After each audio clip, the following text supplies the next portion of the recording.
Alors aux US, ils ont un beau crédit d'impôt pour les véhicules d'occasion. Tesla en fait partie, du coup, je vous invite évidemment à vous abonner à Tesla TV, la chaîne 100% Actu Tesla. Lien dans la description. Ceci étant dit, donc, ça ne concerne pas que les Tesla, mais ils en font partie aussi. Alors, quel est ce nouveau bonus écologique pour les Tesla et autres véhicules d'occasion? Quelle est l'admissibilité? Jusqu'à 4000 euros, ça devrait rendre les voitures électriques Tesla d'occasion moins chères si vous en trouvez une à moins de 25 000 dollars. C'est la limite apparemment, 25 000 dollars.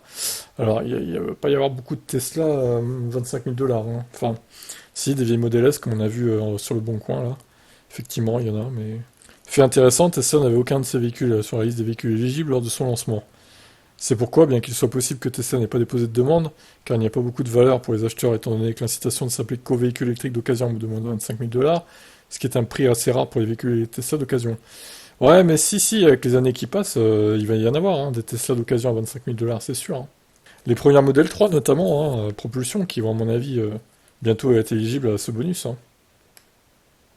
Alors, attendez, je regarde l'autre article. Ah ouais, il y a tout un tableau, attendez. Oh putain, oui. Eh ben mon vieux, Audi A3, on va pas faire toute la liste, ouais, je vous défile vite fait, des Cadillac électriques, Chevrolet Volt, Cadillac Volt d'ailleurs. Pourquoi Cadillac Volt? C'est pas Chevrolet. Ah si, non, d'accord, Chevrolet Volt. Cadillac RLE, je sais pas ce que c'est que ce modèle là. On découvre des modèles outre-Atlantique électriques. D'accord.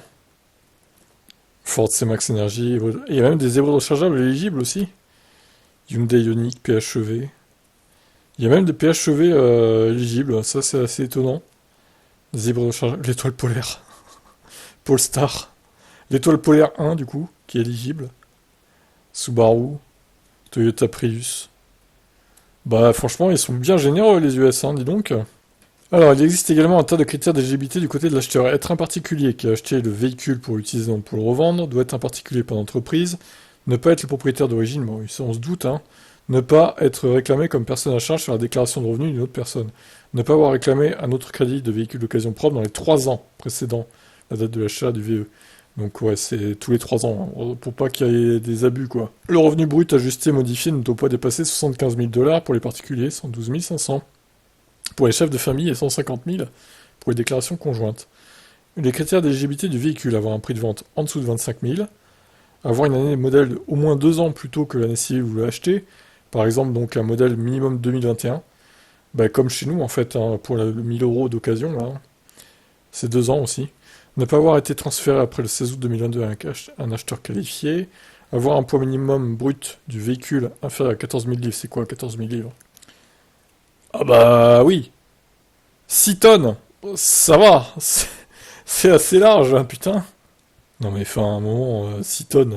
Donc même le Tesla Semi est éligible en fait. Bon, il faut pas qu'il y ait de remorque, mais... Être un FCV ou un véhicule électrique rechargeable éligible avec une capacité de batterie de moins 7 kWh. Ok, donc c'est pour ça que certaines hybrides rechargeables sont, du coup, éligibles. Est utilisé aux US. Acheteur chez un vendeur certifié. Pour les véhicules électriques d'occasion qualifiés, le concessionnaire vous communique les infos requises au moment de la vente et à l'IRS. Un véhicule d'occasion ne donne droit au crédit d'impôt qu'une seule fois dans sa vie. Ah oui. Ah oui, donc c'est valable qu'une seule fois, quoi. Faut bien choisir son véhicule, du coup. Si toutes ces conditions sont remplies, les acheteurs peuvent obtenir 30% du prix de vente, jusqu'à 4000 dollars donc de crédit d'impôt. Maintenant, plus de 6 mois après la mise en place du programme, l'IRS a ajouté tous les modèles Tesla dans la liste des véhicules éligibles au crédit d'impôt. Donc les modèles 3 de 2017 à 2021, modèle S de 2012 à 2021, bon voilà, après voilà, toute la liste quoi. Évidemment, le grand facteur limitant sera le prix maximum de 25 000 dollars. Il est assez rare de trouver une Tesla d'occasion à moins de 25 000, à part certaines des plus anciennes modèles S et modèle 3 avec beaucoup de kilométrage. Alors, je pense qu'il y a quand même des modèles 3 de 2017 qui doivent être éligibles, c'est sûr. Le mois dernier, nous avons signalé que les véhicules Tesla entraînaient une forte baisse des prix de véhicules d'occasion, mais malgré une baisse massive de 30%, le modèle 3 moyen d'occasion se vendait toujours 37 000 dollars quand même. Putain. Ouais, enfin c'est la moyenne quoi, il doit y avoir des prix en dessous des 30 000, c'est sûr. Bon, bah écoutez, à eux de voir, si, de faire une bonne affaire. Toutes les cartes les cartes sont dans leurs mains, on va dire. À eux de flairer le bon filon, de flairer le bon véhicule, pas que Tesla d'ailleurs. Donc voilà.